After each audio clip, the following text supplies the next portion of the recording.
Hello guys, yan nga po yung sitwasyon dito ngayon ng sinasabi nilang T8 or Typhoon 8.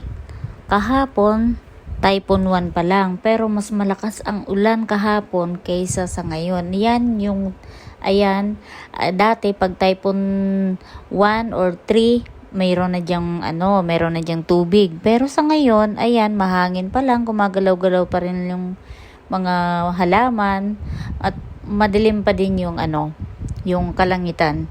Siguro kaya hindi namin dito masyadong ramdam kasi napapalibutan kami ng malalaking building. Hindi kagaya ng mga nandoon sa tabi o nasa bungad ng dagat. Ayan, yung sitwasyon na yan dyan ngayon ay medyo okay. Tapos bigla na lang bumubugso yung hangin. Tapos minsan nawawala din. May mga tao na rin lumalakad sa daanan kasi kanina pagkagising namin ng umaga talagang wala pang naglalakad at walang mga sasakyan na nagsipag labasan. Kahit nung namalingki yung kasama ko, wala raw halos supermarket na mga nagsipagbukas.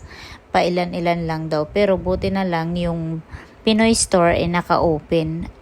Siguro mamaya uulan yan. Kasi sabi nila ay T8 pa rin daw hanggang gabi. Kanina kasing madaling araw, mga 2:00, naramdaman namin dito yung malakas na ulan. May pagkulog din.